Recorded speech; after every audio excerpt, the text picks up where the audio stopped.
पद्मिश 24/7 में आपका स्वागत है। मैं हूं अर्चना मिश्रा। सबसे पहले एक नजर आज की हेडलाइंस पर।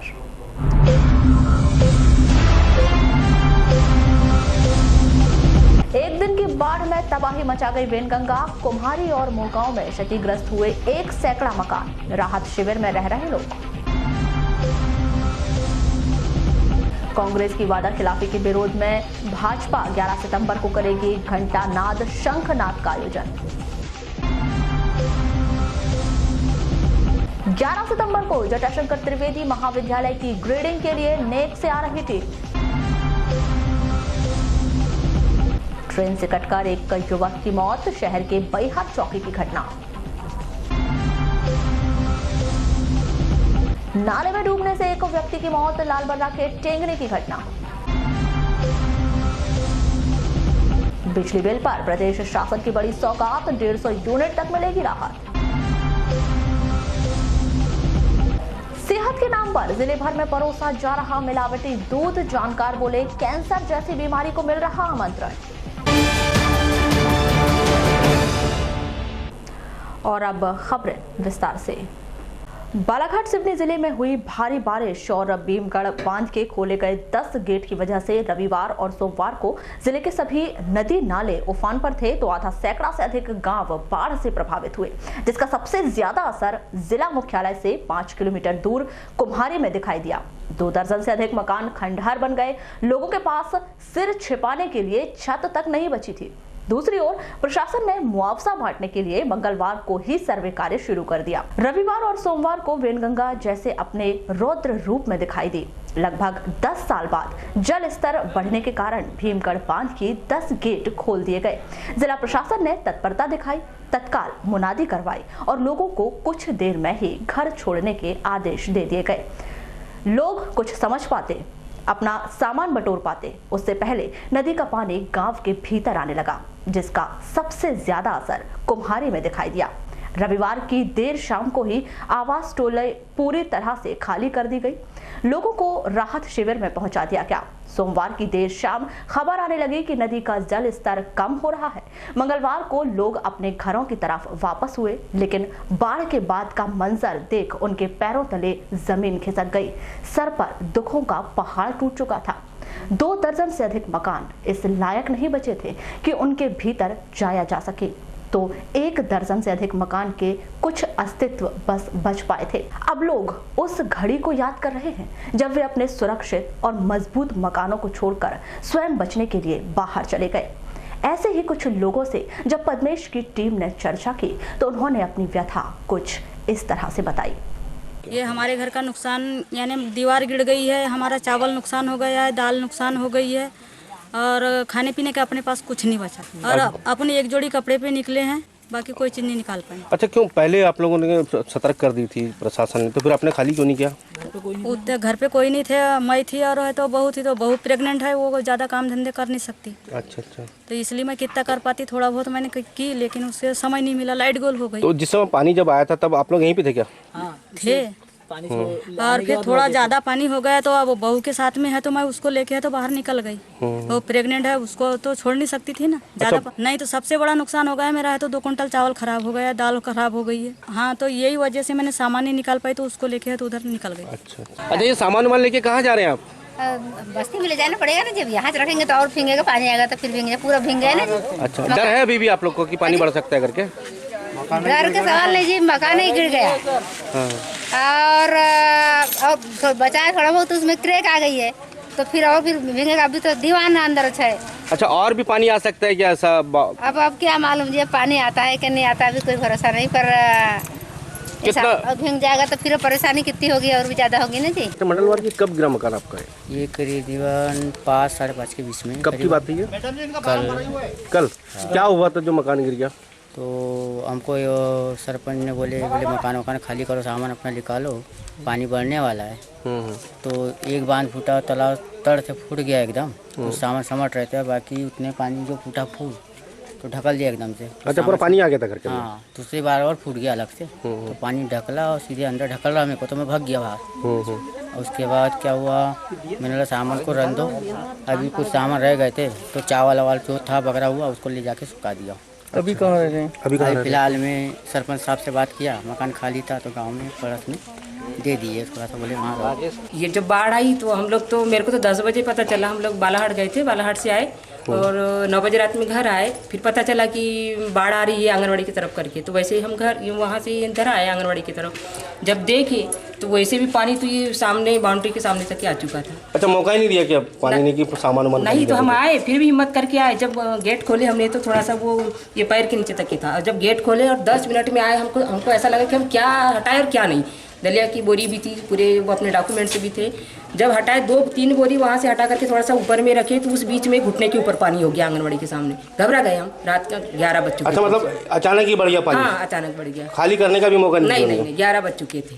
अच्छा, जिला प्रशासन ने तो पहले सतर्क कर दिया होगा ना आप लोग को? तो हाँ, किए तो थे, पर पता नहीं ना कि बाढ़ आ रही। हम उस समय में बालाहाट में थे ना, हम 9 बजे रात को बालाहाट से आए थे। अच्छा, अभी ये मकान पानी से एकदम कुछ भी सामान निकालने नहीं पाया, वो एकदम से पूरा था,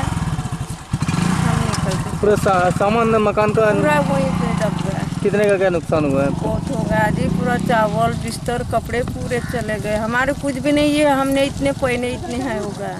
सामान लेके कहाँ जा रहे हैं आप? अब यहाँ तो व्यवस्था कहीं नहीं जी, अब ये अब देखते हैं सिचुएशन कैसा क्या होता है, अगर मौसम साफ हो जाएगा तो और कहीं रख सकते।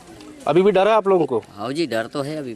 सामान आपका दिख नहीं रहा, इतना ही सामान था? बस इतना ही सामान बचा है, बाकी सब तो क्या क्या बह गया? पूरा सामान ही बह गया। अच्छा, पूरे गृहस्थी का सामान बह गया? सिर्फ 2-4 सामान जो बचा यही बचा है? बस। बाढ़ का मंजर घरौंदे तोड़ गया, लेकिन साथ में फसल को भी तबाह कर गया। धान, तिल्ली, तुअर अब पूरी तरह से बर्बाद हो चुकी है। किसानों के आगे एक परेशानी यह भी खड़ी हो गई है। अभी ये बाढ़ में जो है तिल्ली और धान और वो तुअर लगी थी, जो पूरी बाढ़ में दबकर जो है पूरी जो है। कितने का नुकसान हुआ होगा आपको? अब मेरा तो पूरा यहाँ किसानों का पूरा मतलब धान और तिल्ली तो सब नुकसान हो गया है। ऐसे कितने किसान हैं और कितनी एकड़ जो फसल? यहाँ करीबन मेरे ख्याल से 200-250 एकड़ जमीन का जो है लगी हुई थी फसल, जो उनका नुकसान हुआ है। 250 एकड़? हाँ, 250। कितने किसान होंगे जो यहाँ? करीबन 250-300 किसान हैं यहाँ पर। तो अभी क्या? अच्छा, सरकार ने सर्वे किया क्या? अभी तक कोई सर्वे नहीं किया सरकार ने। सर्वे नहीं करेगा तो क्या मांग करना चाहते हैं आप? अब हम लोग जो नुकसान ही हुआ है इसका मुआवजा मिलना चाहिए, चूँकि इसका फसल बीमा भी है और बीमा से जो है मिलना चाहिए सभी किसानों को। अब स्थिति तो आपको दिख रही है सामने, पूरे धान निकलने में थे, ऐसे समय बाढ़ आई और जिससे पूरा फसल का चौपट हो गई हमारी। तो फसल होगी कि नहीं होगी आप लोग को? नहीं सर, नहीं होती, ये हमारा देखा हुआ है। कई बार धान ऐसी आती है बाढ़ और चौपट लेके चले जाती है। अच्छा, पहली बार ये बाढ़ आई थी क्या और भी इसके पहले? इसके पहले भी बाढ़ आ चुकी है, अभी तक कोई किसी प्रकार का मुआवजा नहीं मिला है। उस समय भी नहीं मिला था। अच्छा, सिर्फ धान की ही लगाए थे और भी कुछ लगाए थे? धान के साथ साथ तुअल भी है, तिल्ली है। अच्छा, ये लगाए थे हमने। अच्छा, सर्वे हुआ क्या अभी? जो नहीं, अभी तक कोई किसी प्रकार का सर्वे नहीं हुआ है। अच्छा, तो क्या करते हैं मांग?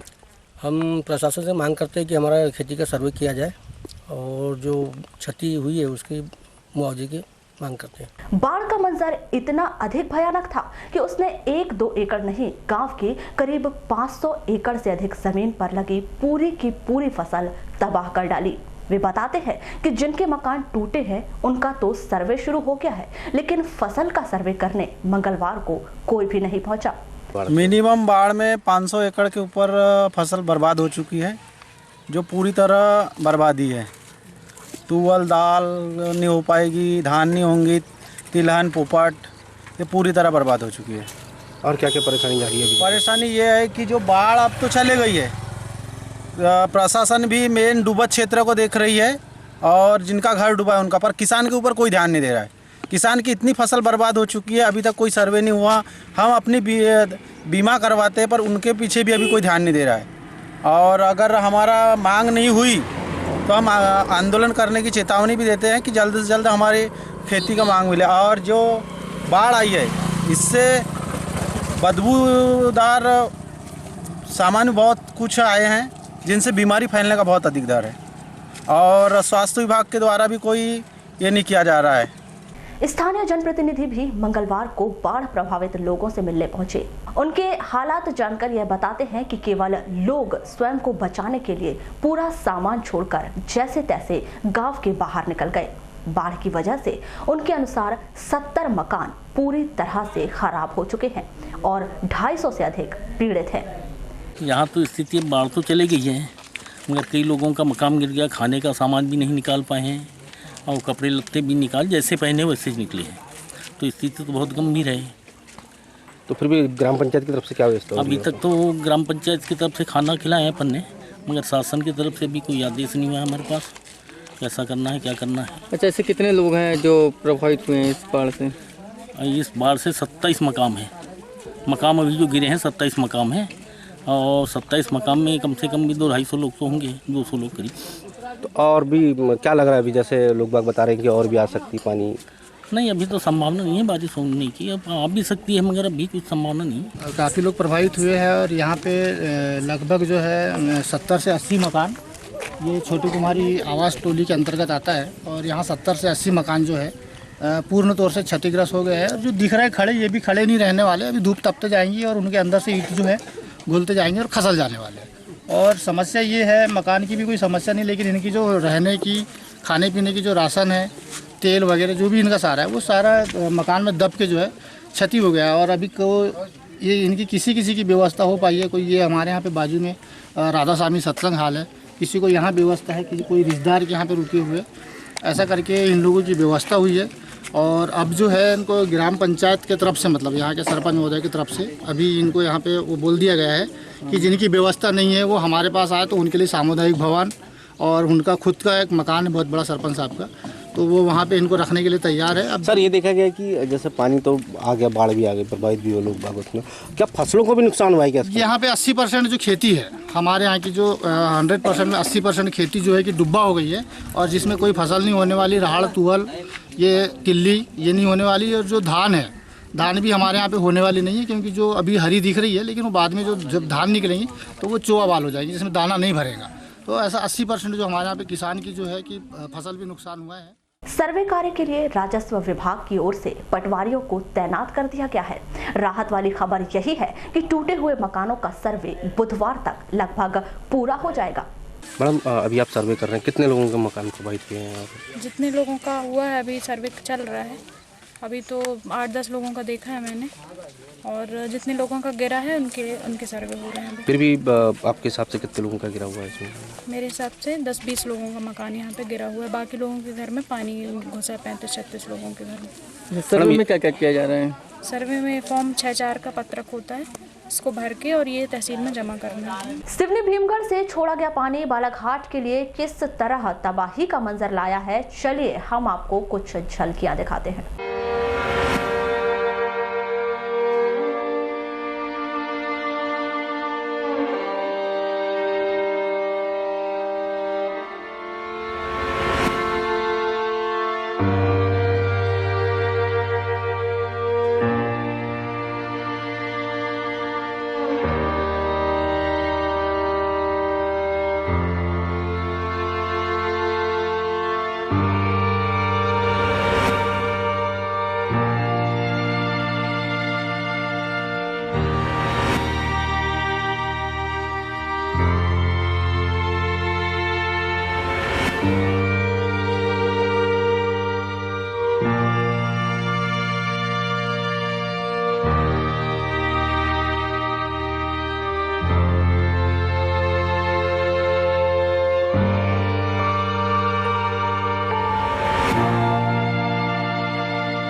यूं तो भगवान के कई रूप होते हैं और वह हर जगह व्याप्त होते हैं, ऐसा हम कहावतों में सुनते हैं, लेकिन इन रूपों को बड़े ही तल्लीनता के साथ संजो कर रखा गया है। प्रधान न्यायाधीश उमेश कुमार गुप्ता ने इन दिनों बाकायदा भगवान गणेश के सभी रूपों की प्रदर्शनी लगाई हुई है। शहर के देवी तालाब स्थित प्राचीनतम गणेश मंदिर में इन दिनों बालाघाट जिले की प्रधान न्यायाधीश उमेश कुमार गुप्ता द्वारा उनके सजोए हुए भगवान गणेश के कई रूपों की प्रदर्शनी लगाई गई है, जिसे देखने के लिए रोजाना लोग पहुंच रहे हैं और महसूस कर रहे हैं कि कैसे भगवान गणेश के कितने रूप हो सकते हैं और उन्हें कैसे संभाल कर रखा जा सकता है। इसमें गणेश जी का जो बताया है अलग अलग सब कैसे उन्होंने कार्ड का यूज़ करे है, हम तो फेंक देते उस चीज़ को, पर आज उन्होंने इतने अच्छे से तरीके से गणेश जी के पूरे रूप को संभाल के रखा और सबको दिखा रहे हैं कि देखो इस तरह से आप कर सकते हो। अभी अलग अलग इसमें सब दिख रहा है और बहुत अच्छे तरीके से उन्होंने बनाए उस चीज़ को। ये तो अपन कार्ड का काट के देखे जो अलग बात है, पर उन्होंने जो बनाए हैं सबके अलग अलग रूप में उन्होंने बनाए हैं। कहीं पे मछली का करे है, कहीं पे और कहीं का, और सब डॉट पेंटिंग से करे हैं, तो मेहनत काफ़ी की है उन्होंने इस पर। प्रधान न्यायाधीश उमेश कुमार गुप्ता की धर्मपत्नी श्रीमती अर्चना गुप्ता बताती हैं कि 30 वर्षों से लगातार गणेश जी के कार्ड कलेक्शन कर रहे हैं, जिसकी संख्या लगभग 10,000 से अधिक है। गणेश जी की 150 से अधिक प्रतिमा है, जो सभी अलग अलग प्रकार की है। वे ये भी बताती है कि जहां भी पोस्टिंग होती है उस स्थान पर वे गणेश जी की एग्जीबिशन जरूर लगाते हैं। ये प्रदर्शनी तो सर बहुत सालों से लगा रहे हैं। ये कलेक्शन भी 30 साल पुराना, 30 वर्षों से कलेक्शन है। ये 30 वर्षों का कलेक्शन है। सर के पास 10,000 गणेश जी के कार्ड के फाइल है और 1,500 मूर्तियाँ हैं करीबन। तो सर जहाँ भी रहती, जहाँ पोस्टिंग रहती सर, वहीं गणेश जी के एग्जीबिशन लगाते हैं। बीते 30 वर्षों से गणेश जी के कार्ड और प्रतिमाओं का कलेक्शन कर रहे प्रधान न्यायाधीश उमेश कुमार गुप्ता बताते हैं कि मुख्य रूप से 32 प्रकार के गणेश जी होते हैं। उन्हें अलग अलग प्रकार के गणेश जी बनाए जाते हैं। उनका मुख्य उद्देश्य यही है कि लोग हिंदू सभ्यता से परिचित हो सके। वो बताते हैं कि जिसके पास भी इस तरह के गणेश जी के कार्ड या प्रतिमा हो, वह स्वयं एकत्रित करे या उन्हें लाकर दे दे, वह अपने इस कलेक्शन में शामिल कर लेंगे। इसमें सभी प्रकार के जितने पाए जाते हैं गणेश, मुख्य रूप से जो 32 प्रकार की गणपति हैं, उनकी मुख्य आकर्षण ये है, इन्हीं से अलग अलग प्रकार के गणपति बनते हैं। तो फिर भी क्या सोच के आप मतलब इतना कलेक्शन किया है? तो अपना ये है कि गणेश जी के विभिन्न रूपों से लोग परिचित हों, हिंदू सभ्यता संस्कृति से परिचित हों, और जो अपने देवी देवताओं के कार्ड वगैरह में जो फोटो बनाते हैं उसका अपमान ना हो, उनको एकत्र करें और कहीं भी इस तरीके से एकत्र करें, या तो फिर मंदिरों में रख दें या फिर हमें दे दें तो हम उनको प्रदर्शनी में शामिल कर लेंगे। सर अभी तक कितने कलेक्शन कर दिए आपने? अभी तक के बाद लगभग 10,000 गणेश जी अलग अलग रूप में। कार्ड तो बहुत सारे हैं लेकिन अपने अलग अलग छांटे हुए, तो लगभग 10,000। नगर के कई वार्ड और चौक चौराहे ऐसे हैं जिसमें थोड़ी सी बारिश में ही जल भराव की स्थिति उत्पन्न हो जाती है। ऐसा नहीं है कि नगरपालिका ने इस विषय पर कार्य करने की योजना नहीं बनाई, इसके लिए बाकायदा उन्होंने बजट का आवंटन किया, लेकिन काम शुरू नहीं हो पाया, जिस कारण लोगों को परेशानी का सामना करना पड़ रहा है। आपको बता दें कि नगर के वार्ड नंबर 32 नर्मदा नगर, वार्ड नंबर 33 मोती नगर, सरस्वती नगर, अंबेडकर चौक से हनुमान चौक, भटेरा चौकी के ऐसे कई गलियों में यही स्थिति बनी हुई है। बीते दिनों की बारिश ने इस बात की पोल खोल दी। हनुमान चौक में 1 घंटे तक जाम लगा रहा। यह हालत शहर के हनुमान चौक से आधा दर्जन वार्डों में जाने वाली सड़कों के भी हैं। नगर पालिका प्रशासन को ध्यान देना चाहिए इस बारे में, ध्यान एक भी नहीं दे रही है। क्या समस्या होती है इससे? समस्या ऐसी है, छोटी छोटी गलियां हैं, छोटी गली है, नालियां हैं, ये सब मकाने कहीं के हैं, गिर रहे हैं, कुछ हो रहे हैं, उससे परेशानियां बहुत हो रही है। और नगर पालिका प्रशासन क्या कर रही है, उनको कुछ ध्यान देना चाहिए। पानी भर जाता है, क्या करना चाहिए उन्हें? उनको रोड है, गलियां हैं, छोटी छोटी रोड है गलियों में, इसके बारे में सोचना चाहिए। क्या पानी निकासी की व्यवस्था बनानी चाहिए? गरीब लोग क्या करेंगे, उसके चक्कर में उसकी बात को ध्यान देना चाहिए। ये पानी निकासी के लिए क्या करना चाहिए? ऐसे में निकासी के लिए प्रशासन लोग को ध्यान देना चाहिए। यहाँ के जो इस विषय पर कमलेश जायसवाल बताते हैं कि थोड़ी सी बारिश में शहर के हालात बाढ़ जैसे हो जाते हैं। हनुमान चौक से लेकर अंबेडकर चौक तक नगर पालिका को दोबारा जल निकासी की अच्छी व्यवस्था करनी चाहिए। यहाँ पे जब भी पानी आता है यहाँ पूरा पैक हो जाता है, यहाँ निकासी नहीं हो पाता पानी। तो आप क्या मांग रखते हैं शासन प्रशासन? जब भी भरा हो तो यहाँ से निकासी जल्दी से जल्दी हट जाए पानी। इसमें लोगों को परेशानियाँ भी होती है। क्या परेशानियाँ होती है? आने जाने में दिक्कत होती है, कई दुकानें भी बंद पड़ी हो जाती है, तो इसी वर्ष ये समस्या आई है कि हमेशा होता रहा? यही चल रहा है। यहाँ शासन प्रशासन को ध्यान देना चाहिए, जल्द से जल्द करवाए। दूरभाष पर हुई चर्चा के दौरान नगरपालिका के सीएमओ दिनेश वाघमारे बताते हैं कि बीते दिनों के शहर में विभिन्न कार्य करवाए जाने के लिए राशि का आवंटन किया गया है। जल्द ही निर्माण कार्य शुरू किए जाएंगे। जिला मुख्यालय से 5 किलोमीटर दूर भरवेली पंचायत ने शिव मंदिर स्थित गणेश पंडाल में 9 सितंबर की रात्रि को सांस्कृतिक कार्यक्रमों का आयोजन किया गया। इस दौरान बड़ी संख्या में श्रद्धालु उपस्थित रहे और बच्चों ने मनमोहक प्रस्तुति दी। आपको बता दें कि शिव मंदिर वार्ड नंबर 3 में लगातार बीते कई वर्षों से गणेश उत्सव का आयोजन किया जा रहा है।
सितंबर माह की खपत पर अक्टूबर माह से मिलने वाली बिजली बिल पर 150 यूनिट खपत की राहत मिलेगी। जिले में 1 लाख से अधिक उपभोक्ताओं के घरों में अधिकतम 385 रुपया प्रति माह बिजली बिल आएगा।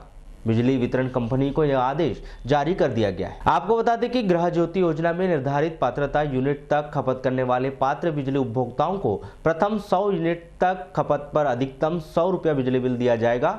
इसमें मीटर किराया और विद्युत शुल्क भी शामिल होगा। 100 यूनिट से अधिक एवं पात्र यूनिट की सीमा तक जारी प्रचलित ट्रैफिक के निर्धारित दर के अनुसार बिजली शेष 50 यूनिट पर यह राशि औसतन 285 रुपये होगी। इस तरह इस योजना के पात्र हितग्राहियों को अधिकतम प्रति माह 385 बिजली बिल आएगा। यही नहीं, गरीबी रेखा के नीचे जीवन यापन करने वाले अनुसूचित जाति जनजाति के घरेलू बिजली उपभोक्ताओं को 30 यूनिट तक की मासिक खपत के लिए मात्र 25 रुपए देना होगा, जिसका इकट्ठा बिल 3-4 महीने में दिया जाएगा। मासिक खपत 30 यूनिट से अधिक होने पर अन्य उपभोक्ताओं के समान बिल दिया जाएगा। बिजली वितरण कंपनी के अधिकारियों के अनुसार आदेश की मूल प्रति प्राप्त नहीं हुई है। हालांकि इस विषय पर वरिष्ठ स्तर से जानकारी मिल चुकी है और बिजली बिल भी वरिष्ठ स्तर से ही तय किया जाता है, जिससे बिजली बिल तय करने की अहम भूमिका वरिष्ठ स्तर की होगी। लालबर्रा नगर मुख्यालय से लगभग 7 किलोमीटर दूर स्थित ग्राम पंचायत टेंगनी कला के समीप से गुजरे नाले में 9 सितंबर को नाला पार करते समय टेंगनी कला निवासी 40 वर्षीय छोटे लाल पिता भूरनलाल पारदी बह गए। घटना के एक दिन बाद उनका शव मिला है। 9 सितंबर को काफी देर खोजबीन के बाद 10 सितंबर को प्रातः पुनः तलाशी अभियान जारी किया गया, जिसके पश्चात शमशान घाट के समीप नाले में उनके शव को बरामद किया गया। सामुदायिक स्वास्थ्य केंद्र लालबर्रा लाया गया, जहां खंड चिकित्सा अधिकारी डॉक्टर टीसी मेश्राम के द्वारा पोस्टमार्टम कर शव परिजनों को सौंप दिया गया। सरपंच प्रतिनिधि डॉक्टर खोजलाल सेलोकर ने बताया कि छोटेलाल पारदी प्रतिदिन की तरह 9 सितंबर को भी जानवरों को चराने के लिए नाले की ओर गया था, जो नाले में बह गया। नाले के समीप छतरी व कपड़े दिखाई देने से छोटे लाल के डूबने का पता चला। ये घर में क्या है, प्रतिदिन जैसे मतलब दैनिक क्रिया के अनुसार वो प्रतिदिन जानवर चराने जाया करते थे घर के जानवरों को जी। और दूध का व्यवसाय है इनका जी, दूध बेचना। तो इसी घड़ी में हुआ यूँ कि वो पानी के टाइम पर मतलब चरागाह है उधर ही जी, शमशान घाट के पास चरागाह में जानवर चरा रहे थे। चराते चराते अचानक जानवर वो किसी के खेत में चले गए, तो वो लौटा नहीं जा रहे थे। तो उसी पीरियड में वो पानी से निकल रहे थे। वहाँ कपड़ा और छतरी रखी हुई भी है उनकी मौके पर। तो वो कपड़ा और छतरी से ही मतलब पहचान की गई कि मतलब ये आदमी यहाँ डूबा है। अब नहीं तो कोई भी देख नहीं पाया था। नगर के शासकीय जटाशंकर त्रिवेदी महाविद्यालय प्रवेश के लिए सीट बढ़ाए जाने को लेकर NSUI के बैनर तले युवाओं ने महाविद्यालय के प्राचार्य को ज्ञापन सौंपा। इस संदर्भ में NSUI जिलाध्यक्ष दयाल वासनिक ने बताया कि शासकीय जटाशंकर त्रिवेदी महाविद्यालय जिले का अग्रणी महाविद्यालय है, जहां पर जिले के पूरे विधानसभा के युवा शिक्षा के लिए प्रवेश लेते हैं, लेकिन अब तक इस कॉलेज में सीट का इजाफा नहीं किया गया। समस्त संगठन के पदाधिकारियों ने सीट बढ़ाए जाने की कॉलेज प्रबंधन से मांग की गई। इस मामले में कॉलेज के प्राचार्य डॉक्टर प्रवीण श्रीवास्तव ने बताया कि प्रवेश प्रक्रिया पूर्णतः ऑनलाइन है। यदि सीट बढ़ाए जाने की गुंजाइश होगी तो सीट अवश्य बढ़ाई जाएगी। आज बालाघाट जिला एनएसयूआई के माध्यम से छात्रों की सीटें बढ़ाने को लेकर मैं आज बालाघाट जिले में पीजी कॉलेज में ज्ञापन दिया गया। मैं बता दूं आपको कि बालाघाट जिले का सबसे बड़ा महाविद्यालय है जिसमें पूरे विधानसभा के लोग यहाँ पर आके एडमिशन लेते हैं, लेकिन 10% अपने सरकार ने बढ़ाने के बावजूद भी यहाँ पर हर संकाय में 300, 400 बच्चे अभी भी पिछड़े हुए हैं। अगर से 10% हर संकाय में सीट बढ़ाई दी जाती है तो हर बच्चों को एडमिशन मिल जाएगा, जिससे इनका 1 साल का भविष्य खराब होने से बच जाएगा। हमने महाविद्यालय के प्राचार्य महोदय को एक बार दूरभाष में बात की है तो उनका मानना ये था कि बोले पहले से सीट बढ़ चुकी है और अतिरिक्त नहीं बढ़ा सकते, लेकिन ये प्रावधान है कि यदि आपके पास सुविधा हो तो आप बढ़ा सकते हैं। जैसे नहीं, देखिए सीट बढ़ाने का जो है यदि हमको आदेश शासन से होते हैं और चूँकि पोर्टल पर होता है और यहाँ से हमको फीड करना होता है, तो यदि सुविधा उत्पन्न होगी उपलब्ध होगी तो हम उतनी सीट देखेंगे। हमारे पास जो संसाधन है उसके अनुसार हम अपने तय करके सीट वृद्धि करेंगे। कांग्रेस के वादा खिलाफी के विरोध में भाजपा के द्वारा 11 सितंबर को घंटानाद शंखनाद कार्यक्रम का आयोजन किया जा रहा है, जिसमें भारतीय युवा मोर्चा से जुड़े पदाधिकारी एवं युवा वर्ग बढ़ चढ़कर हिस्सा लेगा। नगर के भाजपा कार्यालय में आयोजित प्रेस वार्ता के दौरान भारतीय युवा मोर्चा के जिला महामंत्री मनोज पारधी ने बताया कि कांग्रेसी सरकार के द्वारा चुनाव के पहले अपने वचन पत्र में काफी वादे किए गए थे, लेकिन सत्ता में आने के बाद इन वादों को पूरा नहीं किया गया।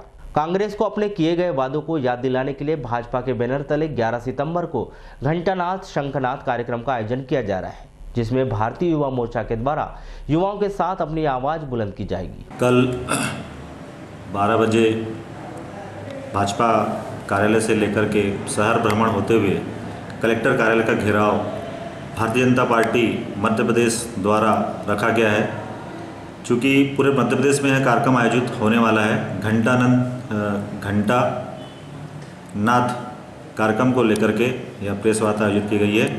चूँकि यह कार्यक्रम पूरे प्रदेश में है, इसलिए कल बालाघाट जिले में भी इसका महत्वपूर्ण भूमिका युवा मोर्चा द्वारा निभाई जानी है। क्योंकि यह प्रदेश सरकार द्वारा झूठे छल कपट करके प्रदेश में सरकार तो बना ली गई है, लेकिन अब तक के जो देखा जा रहा है, अब तक के कार्यकाल में एक भी ऐसे वादे नहीं है, चाहे किसानों का ऋण माफी का मामला हो, चाहे बेरोजगारों का बेरोजगारी भत्ता का मामला हो, चाहे गरीबों का बिजली बिल माफ का मामला हो, एक भी ऐसे जन कल्याणकारी जो हित में इनने जो बात की थी, उन बातों को लेकर के जिन्हें जो बड़े बड़े वादे करके सरकार बनाई, कोई भी वादे अब तक पूर्ण नहीं हुए हैं। इस सारे विषयों को लेकर के भारतीय जनता युवा मोर्चा भाजपा के मार्गदर्शन में यह कल आंदोलन कलेक्टर घेराव का आंदोलन रखा गया है।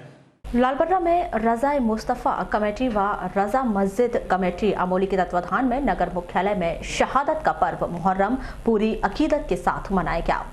इस मौके पर मुहर्रम की 10वीं तारीख 10 सितंबर को दोपहर 3 बजे से नगर के हृदय स्थल बस स्टैंड में लंगर व शरबत तकसीम किया गया। बस स्टैंड के दुकानदारों, बस में सफर कर रहे यात्रियों और राहगीरों को पुलाव और शरबत बांटा गया। पर लुट गया करबल में जहरा कचनो करा। प्रोग्राम को सफल बनाने के लिए ये भाईचारा, ये सद्भावना और ये एकता अखंडता। लालबर्रा नगर में स्थित बजरंग मंदिर में राम मंदिर से संयुक्त रूप से 9 सितंबर को शाम 6 बजे डोल 11 पर्व के मौके पर भगवान लक्ष्मी नारायण और भगवान श्री राम लक्ष्मण की शोभा यात्रा निकाली गई। प्रतिवर्ष के अनुसार इस वर्ष भी बजरंग मंदिर से डोल 11 के पावन अवसर पर शाम 6 बजे बैंड बाजे के साथ भगवान लक्ष्मी नारायण की शोभा यात्रा निकाली गई, जो सर्वप्रथम राम मंदिर पहुंची, जहां से भगवान राम लक्ष्मण की शोभा यात्रा को सम्मिलित किया गया। इसके बाद यह शोभा यात्रा संयुक्त रूप से नगर के विभिन्न चौक चौराहों का भ्रमण करते हुए सर्राटी नदी पहुंची, जहां विधि विधान से पूजन अर्चन किया गया। आज ये डोल 11 से भगवान जी का स्नान किया जाता है सरोवर में ले जाकर के। यहाँ से सर्राटी नदी पे लेके गए थे भगवान जी को, प्रभात से निकाल करके और वहाँ पे भगवान का स्नान कराया। प्रसादी वितरण करते हुए वहाँ से यहाँ पे ढोल नगाड़ों के साथ में प्रतिवर्ष के अनुसार इस वर्ष भी वैसे ही जोर शोर से इस कार्यक्रम को नगर में स्थित सिविल लाइन गणेश उत्सव समिति द्वारा 2 सितंबर से लंबोदर महाराज की स्थापना कर आस्था पूर्वक आराधना की जा रही है, जिसमें 10 सितंबर को हवन पूजन और महाप्रसादी वितरण कार्यक्रम का आयोजन किया गया। 10 सितंबर को पंडित अजय चौबे के द्वारा विधि विधान से पूजन अर्चन कर हवन पूजन किया गया, जिसके बाद आरती कर महाप्रसादी का वितरण किया गया। इस दौरान वार्डवासी और नगरवासियों ने अधिकाधिक संख्या में पहुंचकर धर्म लाभ अर्जित किया। पद्मेश से चर्चा में समिति अध्यक्ष शलभ बैस ने बताया कि गणेश उत्सव पर विविध कार्यक्रम आयोजित किए जाना था, लेकिन बरसात के चलते कार्यक्रम रद्द कर दिए गए हैं और 10 सितंबर को हवन पूजन और महाप्रसादी के रूप में भंडारे का वितरण किया गया और 12 सितंबर को विसर्जन कार्यक्रम किया जाएगा। हवन है और भंडारे का कार्यक्रम है। इस बार गणेश उत्सव में पानी ज़्यादा होने की वजह से ऑर्केस्ट्रा और कवि सम्मेलन को कार्यक्रम को रद्द कर दिया गया है। ये लगभग 40 वर्ष हो गए। लालबर्रा बालाघाट राज्य मार्ग क्रमांक 26 पर सर्राटी पुलिया के आगे मानपुर में विगत 2 माह से ग्रामीणों व राहगीरों के लिए खतरनाक साबित हो रहे गड्ढे की गत 21 अगस्त को मरम्मत करवाई गई थी, लेकिन बरसात और खेतों से पहुंचने वाला पानी जमा होने से गड्ढों में पानी जमा हो गया था। वाहन चालकों, राहगीरों, ग्रामीणों व स्कूली बच्चों को आवाजाही में भारी परेशानियों का सामना करना पड़ रहा था और प्रतिदिन दुर्घटनाओं का दौर जारी था, जिसको देखते हुए ग्राम पंचायत मानपुर के जनप्रतिनिधियों के द्वारा 9 सितंबर को पहल करते हुए पानी की निकासी के लिए सड़क के किनारे जेसीबी मशीन से नाली खुदवाई गई है, जिसके बाद अब पानी राज्य मार्ग के गड्ढे में जमा न होकर सीधे सर्राटी में पहुंच रहा है। क्या है, यहाँ पे सर्राटी नदी के नीचे पुल पे जो पानी जमा हो जाता था गड्ढे पे, उसको क्या है पानी निकासी की समस्या थी, उसको आज पंचायत ने पानी निकासी की व्यवस्था करवा के नाली निकलवा के वो व्यवस्थित करवाया है काम। और ये बहुत पुरानी समस्या थी और शासन प्रशासन से भी हमारी ये अनुरोध है कि इसकी व्यवस्था तुरंत करें, क्योंकि यहाँ बड़े बड़े गड्ढे हो चुके हैं, जिससे कि जो 2 व्हीलर वालों को काफ़ी परेशानी होती है। वारासिवनी में अभी मस्जिदों में मुहर्रम की 10वीं तारीख यानी 10 सितंबर को यौमे आशुरा पर्व पर विशेष नमाज अदा कर लंगरे आम का आयोजन किया गया। नगर में जामा मस्जिद में मौलाना अब्दुल खालिक एवं ख्वाजा गरीब नवाज मस्जिद में मौलाना अब्बू तला के द्वारा मुस्लिम धर्मावलंबियों से यौमे आशुरा की विशेष नमाज अदा कराई गई और आशुरा के दिन के महत्व पर विस्तार से बताकर कहा कि यह दिन धार्मिक मान्यताओं के आधार पर बहुत महत्व रखता है, क्योंकि इस दिन अनेकों प्रकार की इस्लामिक घटनाएं घटित हुई थी, जिसमें इस्लाम की सबसे बड़ी घटना थी कि इस दिन हजरत इमाम हुसैन अपने परिवार सहित करबला में धर्म एवं इंसानियत को बचाने के लिए शहीद हो गए थे। नगर में कौमी एकता की मिसाल माने जाने वाले अस्तानाए हजरत हक्कू शाह बाबा दरगाह शरीफ में बाबा का 215वां सालाना उर्स हर साल की तरह इस साल भी अकीदतों के साथ मनाया जा रहा है। 6 सितंबर से 13 सितंबर तक चलने वाले इस मुबारक मौके पर दरबार कमेटी द्वारा रोजाना ही विभिन्न कार्यक्रमों के आयोजन किए जा रहे हैं। शहंशाह बालाघाट कुतुब शहर हजरत सैयद अब्दुल हकीम उर्फ हक्कू शाह बाबा रहमतुल्लाह अलैह के 215वें सालाना उर्स की शुरुआत 6 सितंबर को परचम कोशाई के साथ की गई, जिसका समापन 13 सितंबर को कुल शरीफ के साथ किया जाएगा। बाबा के 215वें सालाना उर्स पर दरगाह कमेटी द्वारा 6 सितंबर से 13 सितंबर तक रोजाना ही कार्यक्रमों के आयोजन किए जा रहे हैं, जिसमें 1 सितंबर से लेकर 13 सितंबर तक रोजाना ही लंगरे आम का आयोजन किया गया है। 6 सितंबर को प्रातः 10 बजे दरगाह शरीफ में परचम कुशाई और गुसल मज़ारे पाक किया गया। वहीं आज 10 सितंबर को सुबह 8 बजे कुरान खानी सहित अन्य आयोजन किए गए। इसी तरह 11 सितंबर बुधवार को शहर में शाही संदल कमेटी की जानिब से 2 बजे निकाला जाएगा। साथ ही इमामबाड़े से खादिम जनाब शहीद अहमद कादरी बाबा के मकान से आलम एवं अखाड़ा शामिल होगा। इसके अलावा भरवेली व शहर के संदल पूरे नगर का गश्त करते हुए दरबार शरीफ पहुंचेंगे। कीटनाशक दवा का सेवन करने से एक महिला की जिला अस्पताल में उपचार के दौरान मौत हो गई। जानकारी के अनुसार किरनापुर तहसील मुख्यालय से लगे हुए लवेरी निवासी प्रभा लिल्हारे उम्र 26 वर्ष ने कीटनाशक का सेवन कर लिया। जिसकी उपचार के दौरान जिला अस्पताल में 10 सितंबर को मौत हो गई। प्रभा के पति गिरानी लिल्हारी ने बताया कि 9 सितंबर को पंचायत द्वारा करवाए जा रहे वृक्षारोपण कार्य के दौरान दोनों पति पत्नी ने काम किया। इस दौरान पौधे में दीमक से बचाने के लिए गड्ढे में यूरिया डालने का काम प्रभा ने किया। 2 बजे दोनों घर आए और प्रभा की तबीयत अचानक खराब हो गई। इलाज के लिए उन्हें अस्पताल लाया गया, जहां पता चला कि शायद प्रभा ने कीटनाशक का सेवन कर लिया है, जिससे उसकी मौत हो गई। कीटनाशक का सेवन आखिर क्यों किया, यह किसी को पता नहीं है। पुलिस द्वारा मामले की जांच की जा रही है। लालबाड़ा मुख्यालय से लगभग 12 किलोमीटर दूर स्थित ग्राम पंचायत मोहगांव में तेज बारिश व भीमगढ़ बांध के पानी से वेनगंगा नदी ने रौद्र रूप धारण कर लिया, जिसके बाद बाढ़ के पानी ने इस कदर तबाही मचाई कि निचले रहवासी इलाके शमशान घाट कॉलोनी, धपेरा मार्ग व धोबी घाट जलमग्न हो गए, जिसमें लगभग 24 परिवारों के आशियाने उजड़ गए। बाढ़ की चपेट में आए मकानों से ग्रामीणों को जरूरत की सामग्री निकालने का भी मौका नहीं मिला, जिसमें अधिकतर ग्रामीणों के घर गृहस्थी की सामग्री भी नष्ट हो गई। पीड़ित परिवारों को शासकीय प्राथमिक शाला भवन में ग्राम पंचायत की ओर से राहत शिविर लगाकर भोजन की व्यवस्था की गई है। वहीं अन्य परिवार अपने रिश्तेदारों के घर चले गए हैं।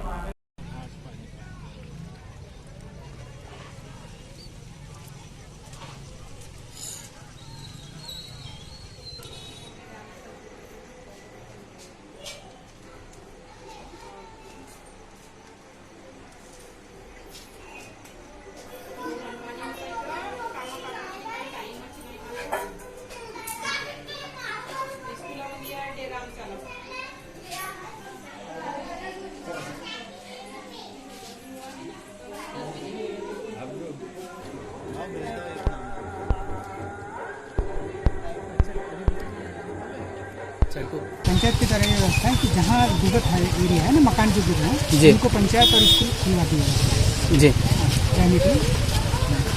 जी। अब जो आवास जो है गिर चुके हैं या जो लोग अभी फिलहाल बेघर है, उनके लिए क्या व्यवस्था बनाई गई है? अभी हाँ, अभी वर्तमान में ग्राम पंचायत खुलती है, स्कूल है रहने के लिए, और अभी कुछ देर के बाद में खाना तैयार हुआ। अच्छा, डाउन भाग में जिनके मकान थे जी कुछ क्षतिग्रस्त में हुए, गिर भी गए हैं कुछ, जी उसमें पानी घुस गया था, वो भी दिक्कत आ गई यहाँ।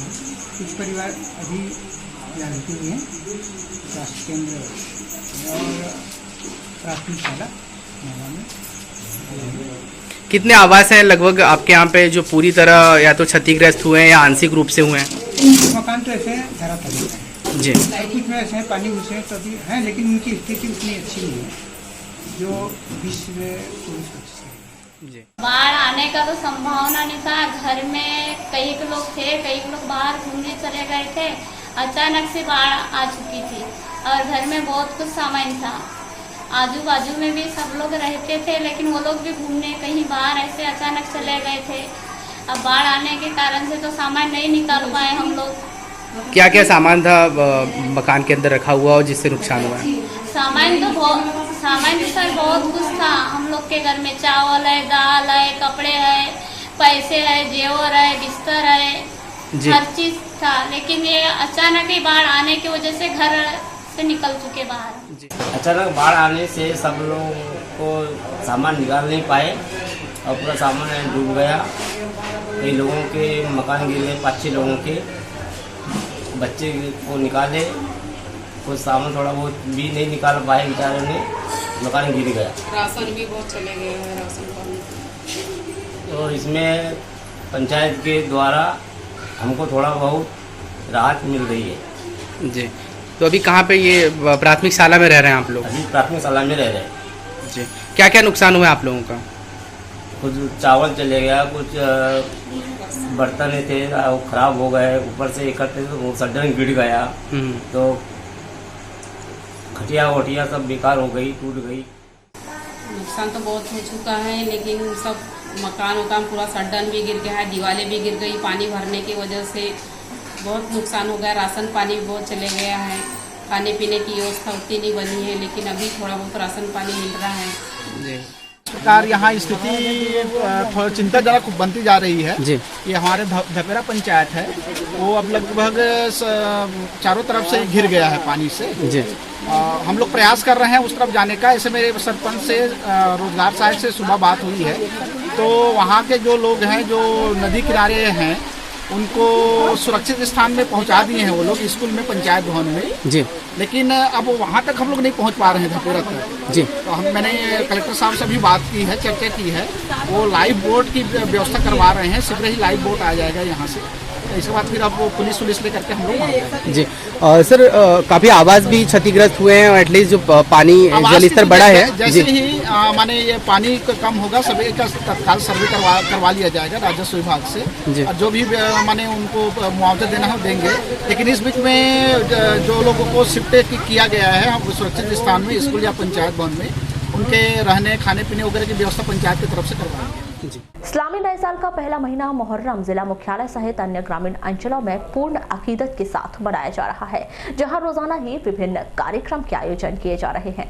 करबला शहीदों की याद में मनाए जा रहे इस मुहर्रम पर्व पर पूरे जिले में जगह जगह लंगर, खिचड़ा, शरबत तकसीम किया जा रहा है, तो वहीं जगह जगह यौम आशुरा, करबला शहीदों की तकरीर, नात व कुरान खानी सहित विभिन्न कार्यक्रमों के आयोजन किए जा रहे हैं। मंगलवार को यौम आशुरा पर नगर के जामा मस्जिद सहित विभिन्न मस्जिदों में विशेष नफिल नमाज अदा की गई, जिसके बाद सामूहिक रूप से अमनो अमान की दुआएं मांगी गई। मुहर्रम पर्व के विशेष दिन यौम आशुरा पर जामा मस्जिद में यौम आशुरा की नमाज और दुआ के बाद मुंबई से पधारे सूफी धर्मगुरु मुफ्ती कलीम हनफी साहब द्वारा यौम आशुरा के दिन के महत्व पर सविस्तार बयान दिया गया। साथ ही करबला में धर्म और अधर्म के बीच हुई लड़ाई में इस्लाम की हुई जीत व इस्लाम के लिए अपनी शहादत पेश करने वालों का जिक्र सुनाया गया। इसके अलावा यौम आशुरा के मौके पर जगह जगह लंगर, खिचड़ा और शरबत तकसीम किया गया। वहीं सूफी धर्मगुरु मुफ्ती कलीम हनफी साहब ने शहीदाने करबला व इस्लामिक शिक्षा पर देर रात तक अपने विचार व्यक्त करते हुए अपनी जिंदगी इस्लामी तौर तरीके पर गुजारने की बात कही। साथ ही करबला से इबादत हासिल कर अपनी जिंदगी व आखिरत संवारने की बात कही। शहर के भटेरा चौक की नरहरि भवन में स्वर्णकार समाज द्वारा एक बैठक आहूत की गई, जिसमें सर्वसम्मति से समाज के अध्यक्ष व अन्य पदाधिकारियों का चुनाव किया गया। नवनिर्वाचित जिलाध्यक्ष स्वर्णकार समाज रमेश गोविंद राव यरपुरे ने बताया कि सर्वसम्मति से उन्हें जिलाध्यक्ष चुन लिया गया है। उन्होंने समाज में अच्छे कार्य, युवाओं के लिए बेहतर शिक्षा अपनी प्राथमिकता बताया। जो अधूरे काम समाज के हैं उसको पूर्ण करना है, पहली प्राथमिकता ये है। और दूसरी प्राथमिकता ये है कि समाज हित में जो अच्छे काम हो सकते हैं वो हमको करना है, जिसमें समाज का नाम हो, और समाज के जो नवयुवक है उनको हमको आगे बढ़ाना है, उनको ये प्रेरणा देना है कि समाज हित में हम क्या कर सकते हैं, और जो अच्छे कार्य है उनको हमें करने का पूर्ण प्रयास करना है। जैसे रक्तदान है, पौधा तो पर्यावरण को सुरक्षित करने के लिए, और भी समाज हित में जो हमारे भवन का अधूरा काम है। नगर के बैहर चौकी समीप जबलपुर रेलवे लाइन पर ट्रेन की चपेट में आने से एक व्यक्ति की मौत हो गई। जानकारी के अनुसार रंगलाल बाहेश्वर उम्र 40 वर्ष 10 सितंबर की शाम 7:30 बजे बालाघाट से समनापुर जा रही ट्रेन की चपेट में आ गया, जिससे उसकी घटना स्थल पर ही मौत हो गई। आज घरों में हम और आप सेहत बनाने के लिए और तंदुरुस्त रहने के लिए जिस दूध का उपयोग कर रहे हैं, क्या वह दूध सही है या मिलावटी है? क्या वह दूध सही है या मिलावटी है? यह पहचान पाना मुश्किल हो गया है। नतीजा दूध के बढ़ते दाम और मुनाफा कमाने के लिए हमारे विक्रेता हमें जहरीला दूध तो नहीं परोस रहे। इन सब बातों का आम व्यक्ति आसानी से पता नहीं लगा सकता। वह तो बस विश्वास में दूध खरीद लेता है कि उसके घर तक जो दूध लेकर आ रहा है वह उसका अपना परिचित है, वर्षों से दूध दे रहा है और वह उसके साथ धोखा नहीं करेगा। लेकिन शायद यह हमारी गलतफहमी भी हो सकती है। शायद इस ज्वलंत मुद्दे को जिला प्रशासन ने भी बड़ी बारीकी से भांप लिया है। नतीजा कलेक्टर दीपक आर्य ने 15 दिन पहले ही खाद्य विभाग की टीम को आदेशित किया कि दूध की जांच की जाए, लेकिन शायद बीते दिन की कार्रवाई ने इस बात का खुलासा हो चुका है कि जिले के भीतर खाद्य विभाग की टीम किस तरह से काम कर रही है। आखिरकार कलेक्टर को भी सचेत होकर जिला प्रशासन की टीम को कार्रवाई के लिए मैदानी स्तर पर उतारना पड़ा। इसलिए तो कलेक्टर आर्य बताते हैं कि चंद रोज बाद दूध पर होने वाली मिलावट पर बड़ी कार्रवाई शुरू की जाएगी। रोजाना जिम जाकर अपनी सेहत का ध्यान रखने वाले शहर के युवा संजय वाघमारे बताते हैं कि जिम जाने वाले हर युवा को अपनी सेहत के साथ साथ डाइट का बहुत ज्यादा ध्यान रखना चाहिए। इस दौरान उन्हें दूध का सेवन भी करना चाहिए। लेकिन मिलावटी दूध के कारण शरीर को नुकसान हो रहा है और कैल्शियम पूरी तरह से शरीर को नहीं मिल पा रहा है। देखो कैल्शियम मिलता है, कैल्शियम दूध से ही अपने शरीर में आता है। ये हो रहा है कि सबसे मेन चीज़ जैसे अपन जो अभी दूध ले रहे हैं, जैसे छोटे बच्चों को पिला रहे हैं, अपन पी रहे हैं, उसमें मेन चीज़ अपने को कैल्शियम नहीं मिल पा रहा है। शरीर में हानि हो रही, जो मिलावटी दूध आ रहे हैं, क्या कर रहे हैं अभी मिलावट कर रहे हैं दूध में, अपने पैकेट का दूध मिला के बेच देते हैं, तो उससे क्या शरीर में हानि हो रही है। जो अपने को कैल्शियम मिलना चाहिए, जो उससे ऊर्जा मिलना चाहिए, वो नहीं मिल पा रही है।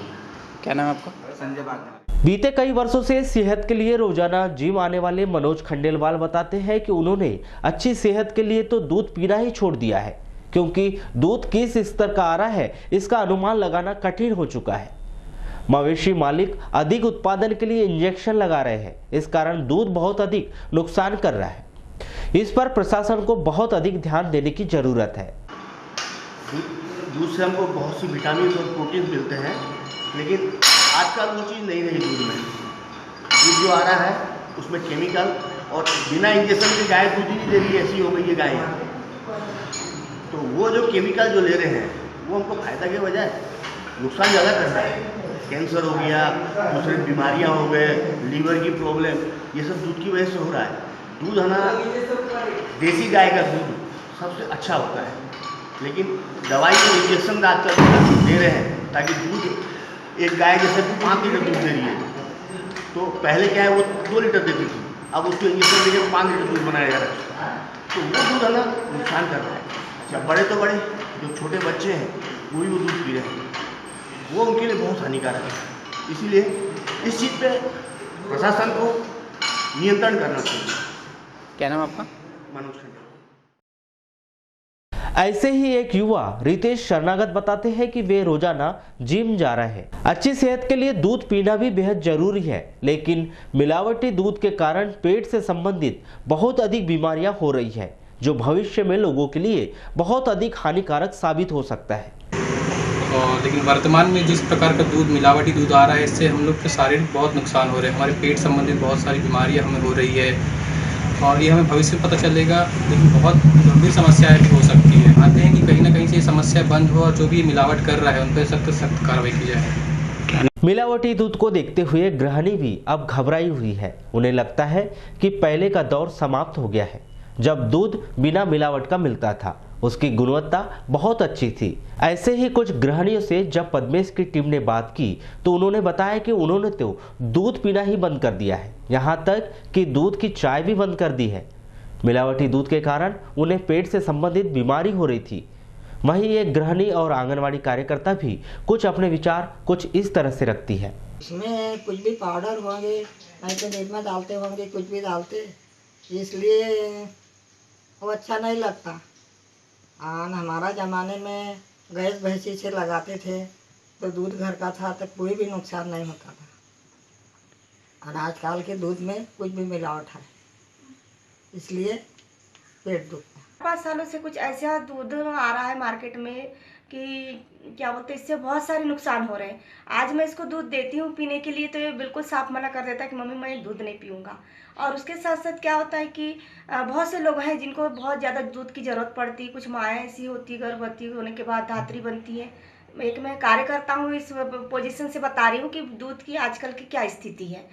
तो उनको बोलते हैं कि बाहर का दूध पिलाओ, तो बाहर का दूध पिलाने से वो लोग बोलते हैं कि नहीं मैडम, हमने बाहर का दूध पिलाया था, हमारे बच्चे को दस्त लग गई, या ये इसको पच नहीं रहा है, या बीमार हो गया।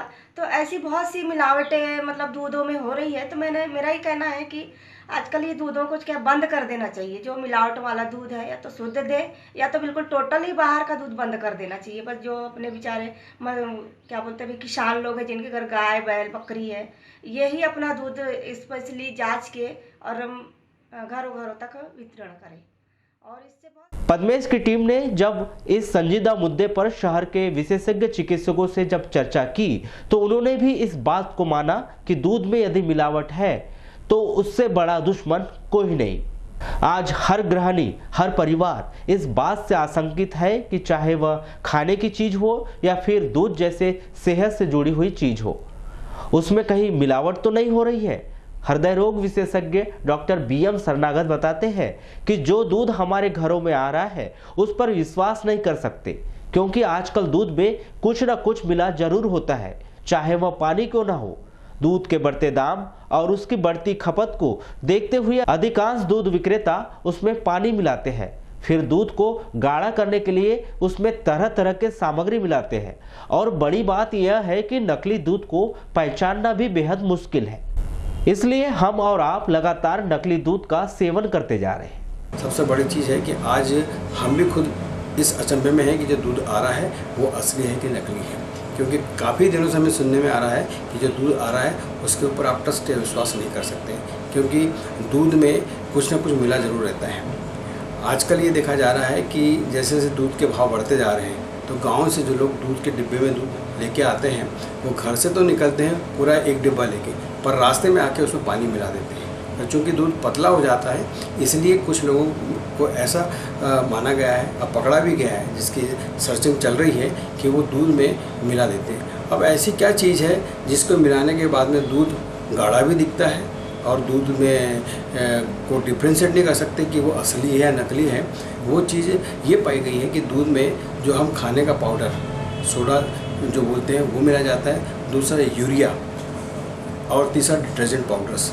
ये अगर पतले दूध में मिला दिया जाए तो ये दूध को एकदम सफ़ेद कर देते हैं। तो ऊपर से जो दूध है वो असली दूध और नकली दूध को पहचानना बड़ा मुश्किल हो जाता है। और नकली दूध जो बनाया है जिसमें ये सब केमिकल्स मिले हुए हैं वो बिल्कुल ऐसा लगता है कि जैसे कि वो असली दूध बना हुआ है, और हम बड़े प्रेम से दूध वाले से दूध लेते हैं उसके उतने ही रेट्स में। दूध और उससे बनी हुई चीजें सेहत के लिए बेहद ही फायदेमंद है, इसलिए स्त्री रोग विशेषज्ञ भी गर्भवती महिलाओं को कैल्शियम की पूर्ति के लिए दूध पीने की सलाह देती है।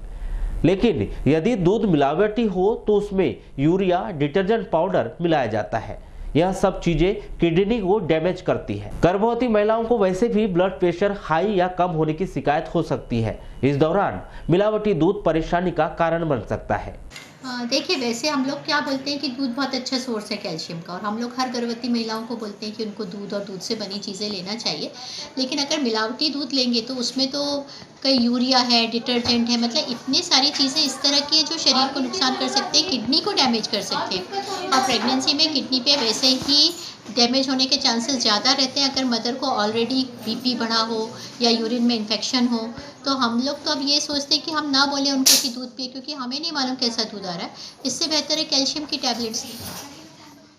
और अभी ये WHO की रिपोर्ट्स आ रही हैं, उसमें ये कहा जा रहा है कि हिंदुस्तान में अगर इतना मिलावटी दूध पिएंगे तो इसमें सारे कार्सिनोजेंस होते हैं। कार्सिनोजेंस मतलब जिससे कैंसर होने की संभावना, तो इसके दूरगामी परिणाम भी बहुत ही खतरनाक। हम और आप अपने बच्चों को अच्छी सेहत के लिए दूध पिलाना बेहद जरूरी समझते हैं, लेकिन अगर यह दूध मिलावटी है तो समझ लीजिए कि हम अपने बच्चों के सेहत के साथ भी खिलवाड़ कर रहे हैं। शहर के शिशु रोग विशेषज्ञ डॉक्टर अशोक गिरी बताते हैं कि नवजात शिशु से लेकर छोटे बच्चों को संक्रमण का खतरा बना रहता है। पर्याप्त मात्रा में पोषक तत्व नहीं मिल पाते, कैल्शियम की कमी होती है जो बार बार बीमार होने का कारण बन सकता है। मिल्क के फार्मूला फीड के अपने अलग नुकसान होते हैं ना, लेकिन बच्चे को मिल्क जो है वो हमें पर्याप्त मात्रा में देना होता है। इसीलिए किसी न किसी रूप में हमें बच्चे को दूध देना होता है। हम जो बाहर जो मिल्क है वो मिलावटी मिल्क हो रहा है, तो मिलावटी मिल्क से बच्चे को, नवजात शिशु को बहुत ज़्यादा हानिकारक है। यह बहुत ज़्यादा हानिकारक है नवजात शिशु के लिए, क्योंकि इसमें पहली बात तो जो हम दूध बाहर का यूज़ करते हैं उससे बच्चे, नवजात शिशु को संक्रमण होने की संभावना रहती है, क्योंकि इसमें बहुत सारी चीज़ें अनहाइजीनिक होती है। कलेक्टर दीपक आर्य भी बताते हैं कि वह इस मामले में मध्य प्रदेश शासन के सख्त निर्देश है कि मिलावटी सामग्री पर कार्रवाई की जाए। बीते दिनों ही टीएल की मीटिंग के दौरान उनके द्वारा दूध की जांच के निर्देश दिए जा चुके हैं। जिले भर में अलग अलग टीम बनाकर जल्द ही जांच शुरू की जाएगी। चलते चलते एक बार फिर नजर डालते हैं आज की हेडलाइंस पर।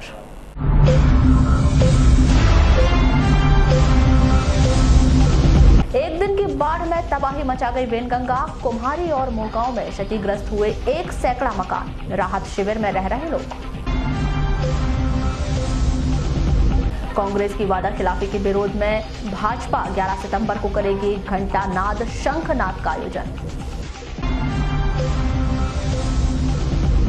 11 सितंबर को जटाशंकर त्रिवेदी महाविद्यालय की ग्रेडिंग के लिए नेक से आ रही टीम। ट्रेन से कटकर एक युवक की मौत, शहर के बैहट चौकी की घटना। नाले में डूबने से एक व्यक्ति की मौत, लालबर्रा के टेंगने की घटना। बिजली बिल पर प्रदेश शासन की बड़ी सौगात, 150 यूनिट तक मिलेगी राहत। सेहत के नाम पर जिले भर में परोसा जा रहा मिलावटी दूध, जानकार बोले कैंसर जैसी बीमारी को मिल रहा आमंत्रण।